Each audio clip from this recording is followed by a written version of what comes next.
Okay, next question. The lateral displacement of emergent ray of light increases with option A, increases in angle of incidence, decreases in refractive index of a medium, increases in wavelength, D, none. The solution is A, that is increases in angle of incidence. How do you prove this? We know that del is equal to T divided by cos of R sine of I minus R. What is this? This is angle of incidence. Angle of incidence, right? Incidence, and this is thickness. So therefore it increases. It's directly proportional. So therefore angle of incidence is directly proportional. So it increases in angle of incidence. Next, the image formed behind a mirror and a virtual image. What is that? They are basically are same in nature. Coming to our next question, we have the real image is formed by actual intersection of refracting and reflecting rays, imaginary intersection, either actual or imaginary, neither both. So what's the solution? Last time in the last mock test I had given you a solution that virtual image is formed when they do not intersect. So actual intersection happens, then real image is formed. Real images are formed as a result of actual intersection. Next, virtual image is always erect, either erect or inverted, always inverted, neither erect nor inverted. What is the solution? Coming to 46, it's always erect. Remember this. Mirror, okay. Here convex mirror, if they ask what type of images are formed, they always form virtual and erect in convex mirror. Remember this. They may ask you this kind of question also.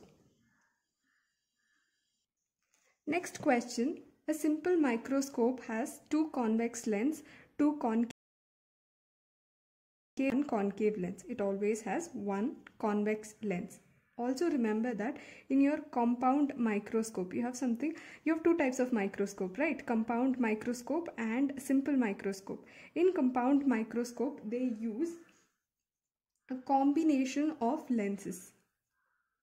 Combination of lenses, whereas in your simple microscope they will use only one convex lens. Also remember this, that the simple microscope, your simple microscope will always form upright virtual image. Okay, virtual image. Upright, they may give this keyword or they may also give it as erect. So be careful when you mark the question. Sometimes this kind of question also they may ask. Next, the magnifying glass is known as a telescope, astronomical telescope, compound microscope, a simple microscope. What is it known as? It is known as simple microscope. It's a magnifying glass. Okay, coming to our next question, we have the area of concave mirror exposed to incident light is called dash. What do we read? First I'll explain this. Okay, what is this? This is your optic center O. Then you will have focal point 2, then you will have C, again you will have C. Okay, this is principal axis. This is called principal axis. Principal axis. Okay, this one is principal axis. This is your optic center. Your aperture. So what are they saying? They are saying that the area exposed to incident light is called aperture. So option A. Next, the magnified image from a simple microscope, okay, by nature is dash. Simple microscope, what did I tell you? Upright virtual kind of image, or they may also give it as virtual erect kind of image. So option D, that is virtual and erect images are formed. Also remember this, that angle of magnification, how do you increase your angular magnification if they ask?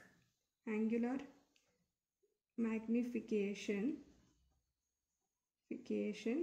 can be increased by increasing your power of the lens. Remember this also. This also could be a type of a question, like what increases angular magnification, then you can say it's the power of lens.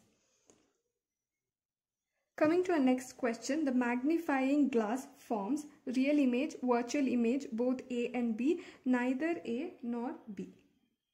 As usual, magnifying glasses are basically simple microscope. What does simple microscope form? A virtual image.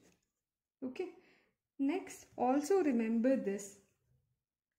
Convex lens. Okay, your convex lens form the base for your simple microscope or magnifying glass, right?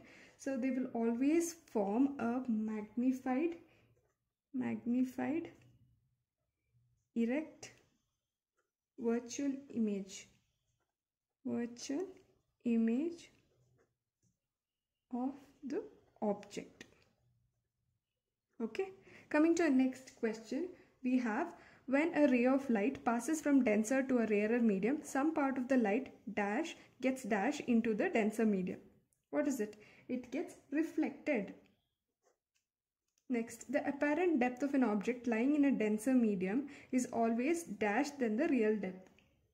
Okay, it's always, see what happens, you have light. Okay, when your light will pass from a denser medium to a rarer medium, your light is passing from denser medium to a rarer medium, okay, rarer medium has a tendency to go away.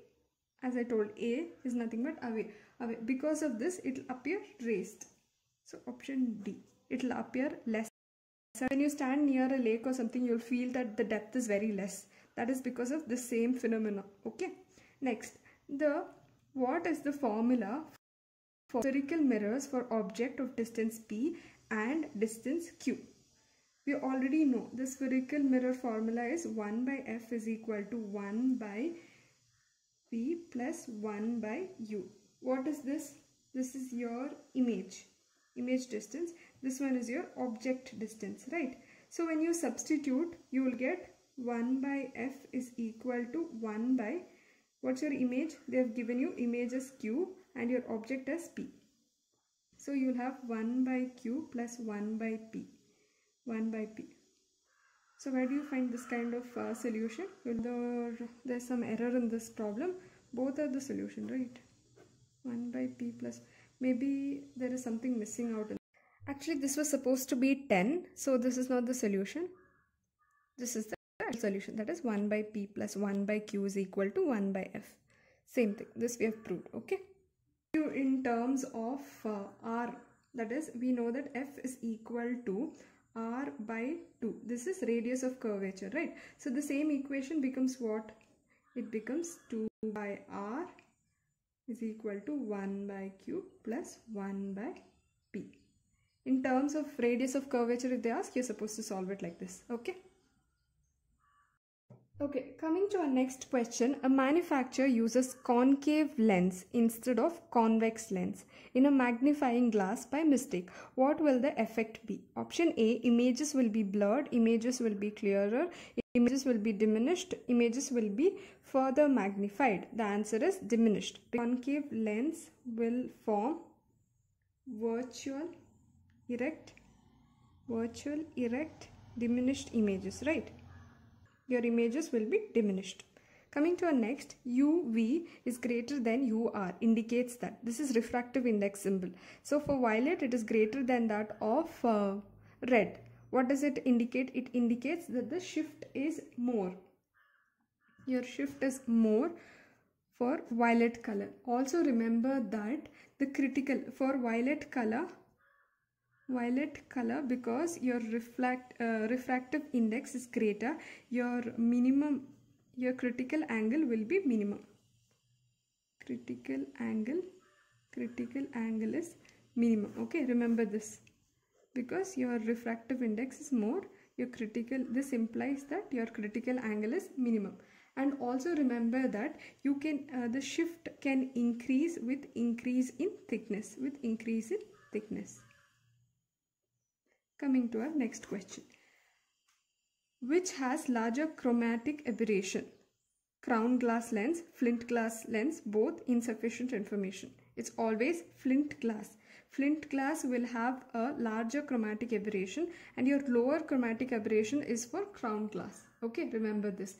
Next, this is because they have a flint glass is having a higher or a larger chromatic aberration because of a higher dispersive power. Higher dispersive power. Okay. Power.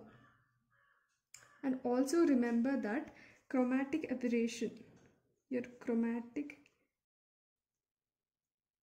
aberration is larger for lens and smaller for thin lens. Smaller for thin.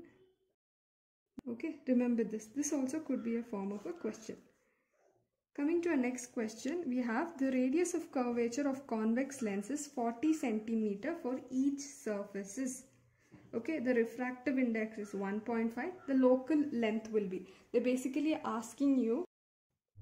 So how do you solve this? 1 by f is equal to mu minus 1 into 1 minus r1 minus 1 by r2. Right. So in this, when you substitute 40, this sign will change it to plus because it's a convex lens. Again 1 by 40 plus 1 by 40. Again this. If you subtract, you will get 0.5 and then into 2. If you find LCM, 2 by 40 you will get. So you will get 1 by f is equal to 1 by 40. So therefore, you have to find the reciprocal. What's your f value? It is 40. F is equal to 40 centimeter. So this is your solution. Ipsometer is an instrument used for measuring stellar distance, measuring the path of celestial bodies, ending curvature of elliptical surfaces, studying thin films on solid surface. It's studying thin films on solid surface. Next, the real depth of swimming pool that appears to be 10 meter for a swimmer. If the index of water is 1.33, then what's the real depth? They're asking you this question. You know that mu, that is refractive index, mu is equal to real depth divided by apparent depth. Okay, so what they have given you appears. This is apparent depth, and mu they have given you 1.33. Mu is 1.33. Real depth we do not know, we need to find. This is equal to apparent depth is equal to 10 meter.